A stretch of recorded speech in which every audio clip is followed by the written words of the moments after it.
Hello, good morning everybody. Welcome to my first episode of Barefoot Budgets.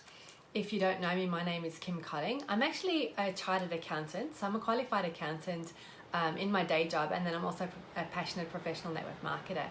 So a lot of my Facebook lives, if you've been following along with me, you'll have seen I'm very passionate about health and wellness and preventative health, and I talk about products and lifestyle tips, and I also talk about some personal development things.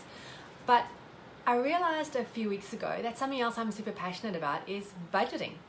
It's something for me that just comes naturally, being an accountant. I love Excel. A friend of mine actually said to me the other day, do you use Excel? I'm like, I live in Excel. Like without Excel, there would be there is nothing. I mean, I live in Excel. Excel is my favorite program. I love doing budgets. I love running spreadsheets. I love creating things. I love reconciling things. So for me, budgeting comes natural. And I got quite excited talking about it. So I've realized that's one of my passions as well, and something where I think I could really add some value to other people's lives. So hence I thought I would do this little series on, I'm going to call it Barefoot Budgets, because a lot of the concepts that I've implemented into my life budget-wise is based on concepts in the Barefoot Investor. If you haven't read the book, The Barefoot Investor, highly recommend it. Get the book. It absolutely, even as an accountant, changed my whole way I did my budgeting. It changed my world. It is an incredible book. The concepts are great. But what I found was I couldn't apply everything spot on exactly as he says in the book, and I had to come up with kind of my own tweaks and stuff, and that's what I thought I might share with you to help those, if you've read the book but you're struggling to kind of put it plain into action and get it set up, or if you're somebody who actually just has no idea about budgets. Totally surprises me often when I talk to people and they really have no idea about budgeting. They literally live week to week, and a bill will come up, even though, say, electricity turns up 4 times a year, and it's like, I can't afford anything, I've got this bill to pay. For me, it's like, well, why haven't you budgeted for it? But it's not something taught in schools. You know, no one's taught these skills unless you do a degree in accounting, or you have someone teach you, or you've got parents who teach you. A lot of people just don't have those skills. I personally think it should be taught in skills. I mean, how to run your finances, how to run your household, pretty important stuff. And to me, I had to learn how to draw the brain and how to label it for exams in biology. I mean, really do not need to know how to do that. Learning budgeting skills would be far more useful for life. So what I'm going to do with this series is today I'm going to talk about the first step, which he talks about in the Barefoot Investor book, which is pretty key to getting you started. And I'll let you know what I'm going to do next week, Saturday, and how I'm going to run it from there.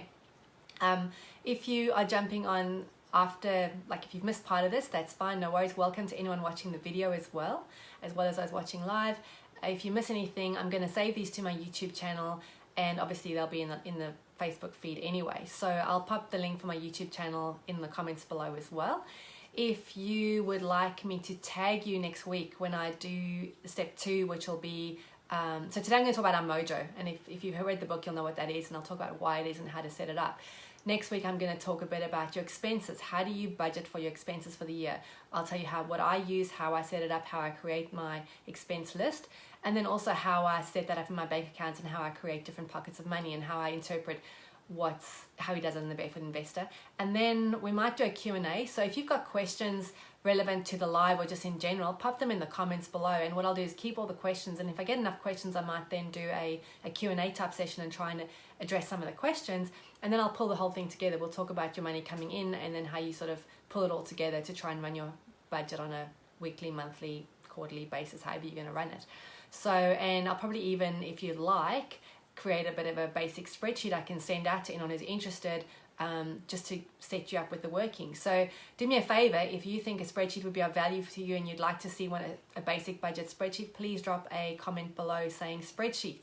If you'd like to be tagged in the video next week when I do the live or afterwards, please drop a comment below saying tag me. If we're not already Facebook friends, please send me a friend request. I don't think I can tag you without that. Another thing you can do is head to my profile, and on the follow button, press see first. That way you'll see my posts first, you'll see my videos first in your Facebook feed, and you won't miss anything. So please go ahead and do that, because that would be awesome. So, all right, so let's talk about the first thing. And this actually was a concept that for me has reduced so much anxiety in my life and stress about money. He calls it your mojo. So the first thing you want to do when you're trying to create your whole budget is set up an account, possibly separate to your normal bank account, because you don't want to be able to just access this money for, a meal out or a holiday or just, groceries. you want to have some money set aside, and here's the amount he suggests is to have $2,000. Find $2,000 somewhere, sell things, do a couple of extra shifts, do whatever you need to do to put together $2,000 that you can put in an account, which you can call Mojo or emergency fund, call it whatever you want. That is your get out of jail free card money. So that is, and the first thing I did was put that aside, and the relief that it is with that, the minute someone says to me, if we have the dog needs to go to the vet, and there's a big vet bill that we didn't expect, I don't go into panic mode of, oh my goodness, how am I going to pay for that? I don't have money for that. I don't have money in the bank for that. There's no budget for it. I'm going to take out of groceries. What are we going to do? It's like, you know what? Mojo. You use the money out of Mojo, and then you will top your Mojo up again, which we'll talk about in the further concepts when we're talking about your expenses and what's left. What we like to do is have, you take all your expenses and you have some money set aside that you put into what he calls a fire extinguisher, which you then use to pay off debt, or if you use your Mojo, you top your Mojo up. So you always have it at $2,000. And if you use the money, you get it back to $2,000 as soon as you can.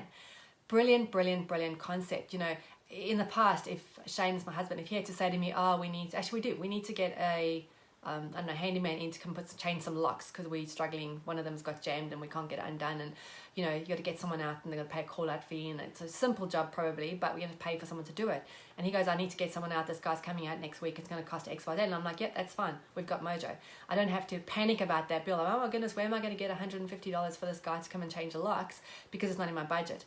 That money is there. So if the dishwasher packs up tomorrow, no problem. We had to buy a new fridge, no problem. We had Mojo, we used it, we paid back the Mojo, got it set up there. So it really takes the stress out of those big expenses that come along especially when it is a tight week and you're struggling. And I have so many friends, they'll go, oh my goodness, the cat had to go to the vet this week, or we had this extra, counselling bill, or your kid had to do this, kid had to do that, and they just don't have the money because they don't have that sort of slush fund set up there. Slush fund's not a good word, but that emergency money. Now, over time, you want to build that up as well, so that eventually you have about 3 months of living expenses in your Mojo. Now, that is a great position to be in, because then you know that if something happened in your job or with your career, or something big happened and you couldn't earn an income, you've got 3 months to kind of get yourself sorted. Also a great relief there. It does take time to build up to that sort of value when you work out what your core living expenses are. But do me a favor this week, see if you can think about how can you build up your first $2,000 Mojo that you can put aside. It might take you a month or 2 or 3, a couple of months to save that, but work towards getting that aside. Sell some rubbish that you have, I shouldn't say rubbish, sell some things around your house on eBay, to have a garage sale. Do whatever you can to raise that money, put it aside, because the relief and peace of mind that gives you is worth having it there, because you never have to panic when an unexpected bill comes along. So now I'm going to try and keep these videos short and not try and share everything in one day, because then there's information overload, and I know, I'm personally have a busy lifestyle, so watching long videos is not really something I choose to do, but short videos I can always do. So I'll probably end it there for today. But as I said before, let me know in the comments below if you want to be tagged in the video next week, so you can learn about how I actually work out my expenses, being your actual fixed expenses that you can't not have, plus the extras like sports and fun money, all that sort of stuff. So I'll share my tips and that on how I've set that up, and it might be a bit of a longer one next week because that's a bigger topic. And also let me know if you think I should develop a little spreadsheet for you that I can send you out after next week's video, which will help you just work out those expenses and get it set up nicely. So if that's what you'd like to do, drop a comment below saying spreadsheet. If you want to be tagged, drop a comment below saying tagged. And yep, jump onto my YouTube channel. Please subscribe. I'm going to set up a playlist called Barefoot Budgets, and I'll save all these videos in there as well. If you have any questions, please feel free to drop them below, and I'll add them to a question list that we can address in a Q&A session if I get enough questions. So thank you so much for joining me and jumping on. I will talk to you next week. Bye.